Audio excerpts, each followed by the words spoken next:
Thanks for joining me in this very important study, which has intrigued a lot of people, especially those who tend to come against the doctrine, the wonderful doctrine of fulfillment, which is not merely a doctrine, but it is actually a whole way of life, living out the fulfilled kingdom of God. And so the title of this series is The Invisible Return of Jesus Christ, the invisible return of Jesus Christ. And my goal here is to show that the return, or what we call the parousia, presence of Jesus Christ, is so much more beautiful than what we used to imagine it to be. So many thoughts of, well, what do I get when I die? Or why isn't my life more fulfilling? I thought that Jesus was my joy and the life of the Christian was supposed to be so joyful. Well, that is what we're going to see, but we have to evaluate this tremendous teaching of the invisible return or presence of Jesus Christ according to the scriptures and not according to John Nelson Darby or our favorite post-millennial or amillennial theologian, no matter how devoted they claim to be to Matthew 24 and the Olivet Discourse. So many of the postmillennialists and amillennialists do believe that Matthew 24 and the Olivet Discourse are definitely referring to the first century. But it is so clear in the writings of Paul especially that they were anticipating a very imminent parousia of Jesus Christ. So this is part one.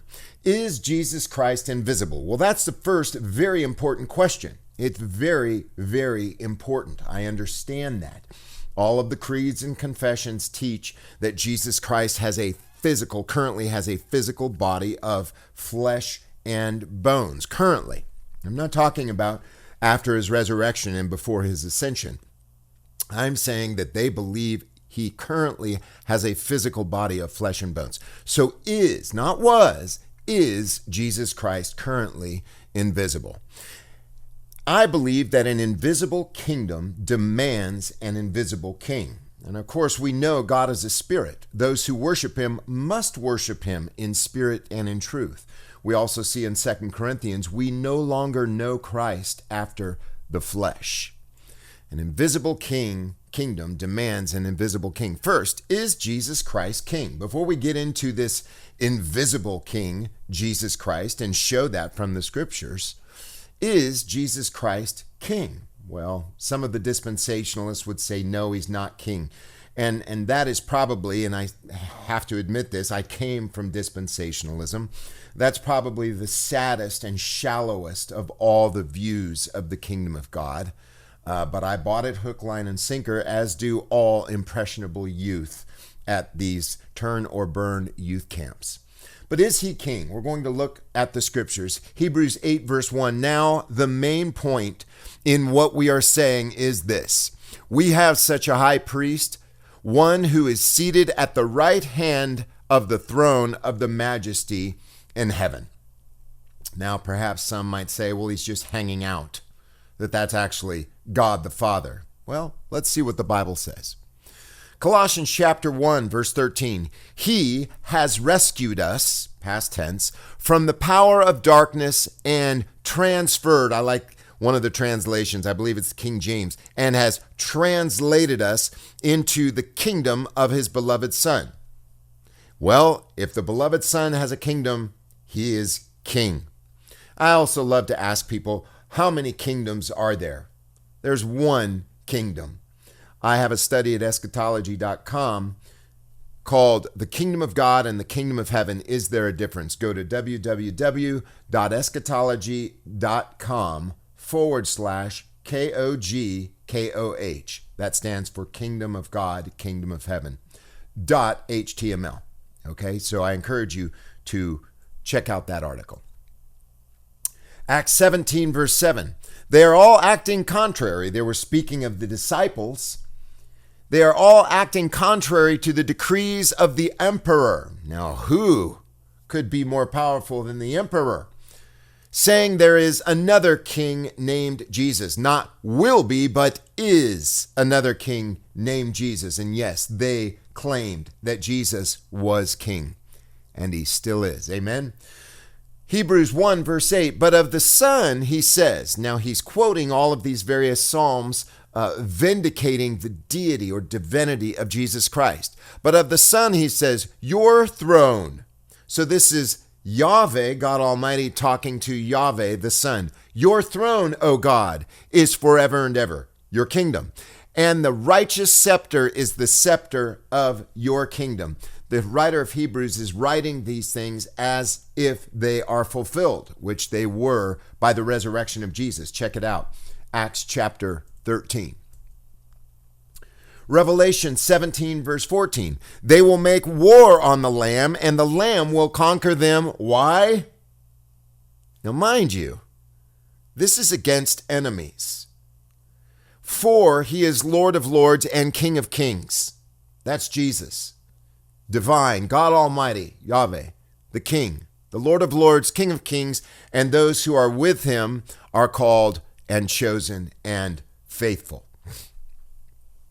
John chapter 6, verses 14 through 15. When the people saw the sign that he had done, listen, they began to say, this is indeed the prophet who is to come into the world. And when Jesus realized that they were about to come and to take him by force, you see, isn't that what right-wing evangelicals want to do?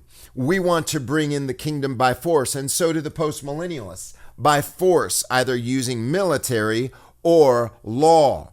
We try to take Jesus by force. They tried to do the same thing when they saw miracles because they wanted a physical kingdom. They wanted a kingdom of miracles, of having their bellies filled. When Jesus realized that they were about to come and take him by force and make him king, mind you, this is before his glorification, his ascension. When Jesus realized they were about to come and take him by force to make him king, he withdrew again to the mountain by himself. Now, why would he do that if he was desiring to be a physical king? That's an important question to ask. John 18, this is such a beautiful correspondence between Pilate and the Lord Jesus. John 18, verse 33 through 37. Then Pilate entered the headquarters again, summoned Jesus, and asked him, "Are you the king of the Jews?" Jesus answered, "Do you ask this on your own, or did others tell you about me?" Pilate replied, "I am not a Jew, am I? Your own nation and the chief priests have handed you over to me. What have you done?" Jesus answered, "My kingdom," get this straight, premillennial dispensationalists, "my kingdom is not from this world. If my kingdom were from this world, my followers would be fighting to keep me from being handed over to the Jews." In other words, it is not about military conquest like y'all are used to in the Old Testament. But as it is, my kingdom is not from here, not of this world. Well, he told the disciples, "You are in this world, but you are not of this world." Why? You're in a physical world here, but my kingdom is not a physical kingdom. It is a spiritual kingdom. Pilate asked him, "So you are a king? That's weird. All I know is a kingdom where we are all subservient to an emperor." All Pilate knew was an empirical kingdom. And Jesus is saying, "You said that I am a king? For this I was born, and for this I came into the world, to testify to the truth. Everyone who belongs to the truth listens to my voice." All right, that's part one. We're going to get into some of the juicy details of this awesome study, the invisible return of Jesus Christ, to show emphatically from the scriptures that Jesus and his kingdom are both invisible, beautiful, wonderful, and within. Please subscribe to our YouTube channel at NCMI Live and also support us. We do ask you to support this ministry of the preaching of the gospel and grace and kingdom of God by going to www.patreon.com/NC in my life. And may God richly bless you. See you in part 2.